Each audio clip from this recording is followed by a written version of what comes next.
Welcome back to Broncos Beat. I'm Alexis Perry, and I'm joined by the NFL Network's James Palmer, the fan Cecil Lammey, and Broncos Country Tonight's Ryan Edwards.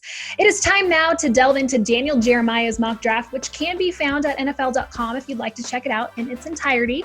According to Jeremiah, by the time the Broncos pick at 15, the top 4 offensive tackles are off the board, as well as the big 3, meaning the big 3 wide receivers. Therefore, the Broncos select defensive tackle Javon Kinlaw from South Carolina. So we've heard Coach Fangio say it. The Broncos, they have that BPA philosophy heading into the draft. So in your opinion, at that point in time, is Kinlaw the best player available? Hell yeah, he's the best player available. I'm looking at my top 50 prospects right now. He's number 10.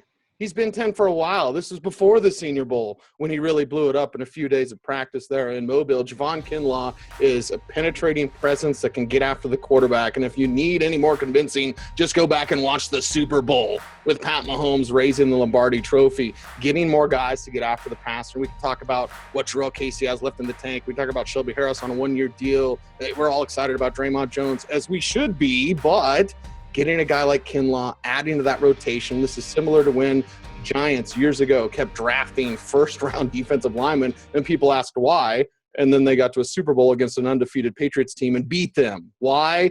Because you need to get pressure on the quarterback. And if he's there at 15, there is no doubt the way this mock draft unfolds, he is the best player available. Yeah, and the Broncos would have made a slam dunk, brilliant move if they draft Kinlaw. Look, even in Elway's history, you can look where he's drafted strength on strength in the first round, drafting Bradley Roby, drafting Shane Ray in the past when they had position guys already filling those positions as starters. Bradley Chubb was a guy that fell in their lap a couple of years ago, and they just said, hey, we didn't think he was going to be there. I feel it's going to be the same kind of situation with Kinlaw. If he's somehow there at 15, it's a no-brainer pick. You take him. What's the one word that all of you guys are using in your answers? You're using Super Bowl. And these are a connecting factor. As Cecil mentioned, Patrick Mahomes hoisting the Lombardi Trophy. How about the guy on the other side of the ball for the Chiefs that actually exploded that game in Chris Jones and made things very, very difficult for the 49ers rushing the passer from inside? And then Ryan mentions drafting strength on strength when you draft Bradley Roby. A big reason why you go to the Super Bowl 50 and win Super Bowl 50 because of how good that unit is. To me, Kinlaw would be a slam dunk at this spot. He would be your best player, probably still left on your board. And to me, I would look at it from a couple angles. The first one being you have Jarrell Casey to be a veteran to teach tricks of the trade to a young, raw, talented defensive tackle to sit and learn from him for however long Casey can be with the Broncos. But that's a very valuable situation. And then the other part of it that I look at is, how about all those years you saw Derek Wolfe and Von Miller working side by side with one another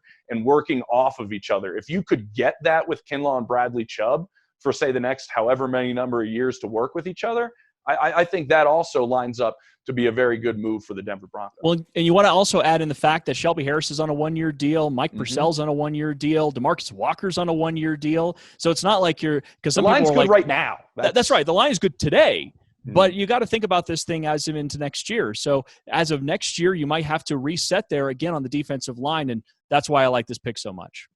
Is the Kinlaw pick kind of about position scarcity, though, a little bit? There's not a ton of defensive tackles in this draft. Yeah, it's 1,000% about position scarcity because we look at where the quality talent is in this draft class. We talk about wide receiver all the time, but defensive tackle, really, there's like 3 in this class. Now, I could talk about some run stuffers in the mid rounds. I could even tell you about some late round guys that would be great as 2-down players. But Kinlaw, with that Jarrell Casey mentoring, there's Aaron Donald to his game. Now, that doesn't mean he's Aaron Donald, right? But there's Aaron Donald-like traits, a player I also saw down at the Senior Bowl years ago. There's those type of traits that you could pull out and get out of his game. You can't do that with mid to late round guys who are just, big bodies and 2-down run stuffers.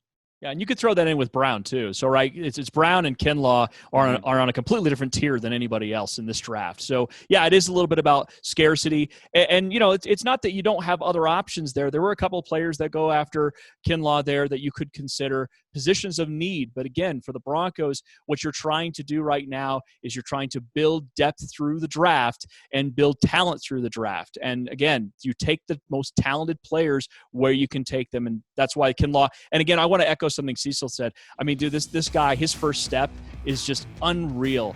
The force of nature that Kinlaw plays with. Again, Derek Brown's kind of in this conversation too. It would immediately upgrade your defense. And you look at the drive that he has. We're talking about how he learns. I mean, this is a kid that was homeless for long stretches of time while he was younger. It's an amazing story. So if anything, that shows you how he is willing to work and persevere and listen to the learning and tutelage from Casey. I think that plays a part. But the other aspect of this is it's not a great outside pass rusher draft either. So as Cecil makes the great point, is getting after the quarterback is so important. Well, the two positions that get after the quarterback, there's not a bunch of them in this draft.